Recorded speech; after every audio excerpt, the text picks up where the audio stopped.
She was just a child when I last saw her. Yes, we've known each other off and on about 5 years. We reconnected about 2 years ago. So Tell me her name. Mary Anderson. Mary Anderson. Yes. Well, sweet Mary Anderson, you are the daughter of one of the most wonderful women I have ever known in my life. Yes. Well, I will pass that along to her as well. That will make her feel very good. So. I wish you would, because Emily and she befriended people like me who were new in the business and relaxed us so that we began using our heads instead of our hearts, or vice versa. I don't know which is which, but she introduced me to so many people. She and Bob Lansing, her then husband, always had social gatherings at the home, and she just made me feel super. I mean, I know that was one of your first regular experiences in television, and particularly, and of course, you work both in episodic television, which is a different beast, but when you're working on daytime, when you have to produce content 5 days a week, it could be very crazy, and I would imagine, especially, for someone starting your career, it's so important to have a lead who provides a calm anchor. So that you're... Well, she and John Berardino, who was the other regular, there were three of us who were the regular stars of General Hospital, they gave great leadership without being pedantic about it. They just, made you comfortable and showed you the way. And I suddenly became the sweetheart of ABC. I went from there to Long Hot Summer, to The Invaders, and it was just, I was being treated like royalty, and I don't know if I fully deserved it, but well, God bless them for their leadership and their friendship. Well, I'm sure there are a lot of people who are going to be listening to this conversation who will disagree with your assessment, so that you certainly did. So would they disagree? Well, no, meaning you deserved it.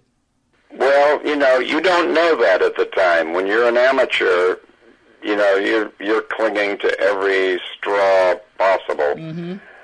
But with mentorship and leadership from friends who were around you, and God knows Emily was the smoothest mentor you could ever want. She made you feel comfortable, and then she would also arrange meetings with people who were very powerful.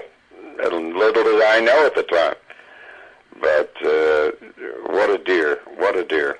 Well, we love hearing stories. I love hearing those stories, and my listeners love hearing those stories, because when you invest yourself in a show, whether it's The Invaders, whether it's General Hospital, and you're drawn to the characters and you're drawn to the actor, you hope that you always like to hear that. Say again? Some magic might happen. Well, yeah, and not only some magic might happen, but you like to hear that the people who bring those characters to life are also good people in real life who treat people the right way and live by the golden rule. Yeah, I've been working on a book. I didn't want to do a biography, but some fan in Pennsylvania talked me into writing excerpts. And I began doing an examination of who were my mentors, beginning early on, before high school. And any one of us who are blessed with one mentor in our lives, a mentor being someone who gives to you and expects nothing in return, but they want good for you. And I have a list of mentors, including Emily McLaughlin, and several of the executives at ABC at the time in what the hell was it? We're going back a century, I think. 1960-something. Yeah. But these people who watched very carefully, like the head of ABC, and I fail to remember his name at this moment. Leonard Goldenson. Yes, Goldenson. But there was a man who was in charge of daytime there who was one of the lead lawyers at national crime trials, who was a brilliant man, and you saw him infrequently, but he kept a hand on people whom he thought had some promise. Mm-hmm. And the word went around. I'm telling you, in those days, if I did a new show or an episodic adventure, I would get emails, or not emails, it would be telegrams in those days, not only congratulating me, but encouraging me from people like Len Goldberg and Barry Diller? Barry Diller. These were lower vice presidents at ABC. Mm-hmm. But it was like a family.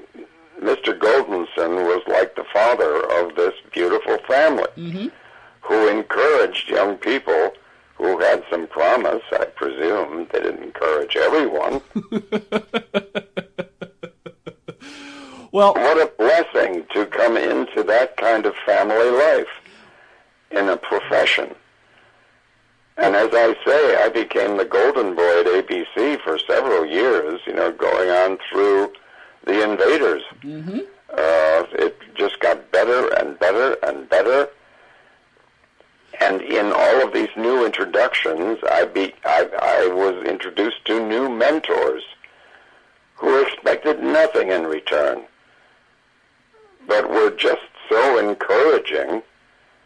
And, like, for instance, Quinn Martin treated me like a bloody king. And I don't know if I was ready for it. We're talking to Roy Thinnes, the actor known around the world as David Vincent on The Invaders, and Jeremiah Smith on The X-Files. The X-Files, of course, returned to Fox earlier this month as a 6-part miniseries, while all 43 episodes of The Invaders are available on DVD. I'm just thinking aloud here, and so stay with me on this, but just looking at some of the other things you've done throughout your career, there's some interesting threads that connect, particularly the projects you did in the 60s, 70s, and 80s. We mentioned that The Invaders and The X-Files, there's a connection there. You starred in The Psychiatrist for Universal, and they're a That was a great show, and there's no way to find it anymore unless you go to the UCLA library, and they will not let you take it out. They won't let you take it out. However, I watched a good part of the pilot this morning before I called you. Great, because it has a lot to do with a terrible problem we have with drug abuse right now. Yeah. I mean, this was done in the early 1970s, but it still resonates today. That was cutting edge. That was another project you did that was cutting edge. All in the writing, my dear. All in the writing. Yeah, in that case, the story originated with Richard Levinson and William Link, who wrote some of the best things for television, especially. Who, I must say, gave up the right to govern through who was our wonderful producer. I had worked with him on. He produced The 11th Hour, the first psychiatric show ever. No, that wasn't Gerald Freeman, was it? Well, Gerald Freeman became the producer at Universal of The Psychiatrist because of the executive producer. He was executive producer of 11th Hour, which is a magnificent show. And that was years before that. Yeah, that was in the 60s. That was like the mid-60s, if I remember correctly. Yeah, no one ever had touched on psychiatric problems in families and friends. And this was a show that was beautifully written and very well done.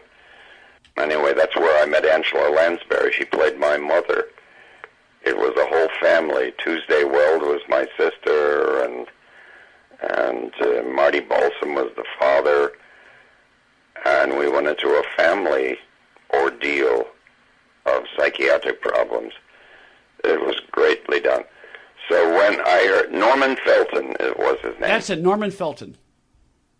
When I heard that Norman Felton was producing The Psychiatrist at Universal, I gave him like a 300-page script I had been writing because I had been traveling with a modern psychiatrist from UCLA who dealt with abuse, drug abuse in particular.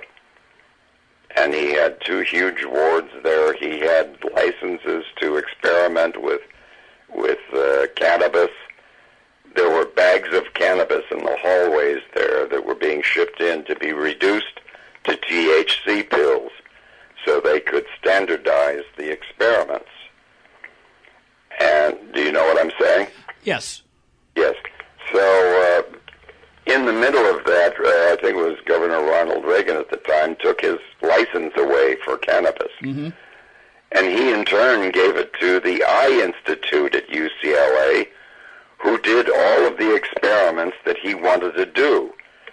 What are our nervous reactions to THC? What level of THC would be illegal for driving, etc.? He said, let's get with it, for God's sake. It's here, it exists, and it's everywhere, and we have to do something about litigation in that field. And he also knew at that time, that's a long time ago, mm-hmm. that there were medical benefits from THC. We're only beginning to discover that now. Why has that been kept such secret? Because we haven't been paying attention to the other forms of intelligent life that could guide us. And we've been so busy putting black and brown people in prison for minor violations of using it. It's just disgusting what humanity has come to. No, humanity can be very myopic sometimes. Well, they're manipulable. Yeah. And they have been manipulated for, thousands of years. But we're all waking up thanks to the public media, and we're getting angry about it, and only now we're seeing political reaction to the fact that we've got overcrowded, privately owned, very profitable prisons mm-hmm. that hide away these young people who've done nothing but use the drug. These are not felons, but they've spent forever in prison waiting for a trial. It's just goofy. Yeah. And that's why our anxiety level is so high. We're not only dealing with terrorism, we're dealing with being manipulated like a bunch of tax slaves, supporting a system that doesn't even make sense when it's compared to the science of it. We're talking to Roy Thinnes, star of The Invaders, The X-Files, The Psychiatrist, General Hospital, The Long Hot Summer, Falcon Crest, The Hindenburg, and other films and TV series. You answered one of my other questions, which is there was clearly something about the subject matter of the show and the character that you played on The Psychiatrist that connected with you. And again, I go back to the word authenticity. It comes across in your performance on that. At least in the pilot, which is the one show I've been able to see. Yeah, well, let me begin by saying that before I became an actor, I wanted to be a news reporter. I was going to ask you that. I worked on the radio station, mm-hmm. station WBEZ, which is the Board of Education radio station in Chicago, and I was trained by professionals. I could either DJ or do news shows or whatever, that they were just marvelous. Another list of mentors whom I worship. And I found that they were very interested. I and a couple of friends produced a show. In those days, they were blaming, I say they, meaning the news media, were blaming every negative thing that was happening on the streets or in government or whatever on... If this is the 50s or the mid-50s, they're probably blaming it on rock and roll music and turbulent youth and stuff like that. They were blaming it on disturbed youth. Yes. And it didn't make any bloody sense. At the radio station where I worked, I was interviewing people who had won music festivals in Vienna, speaking engagements in Russia, and nobody ever wrote about these. Were Chicago students, mm-hmm. young people, but nobody ever talked about them. And that's why we began a show called Teen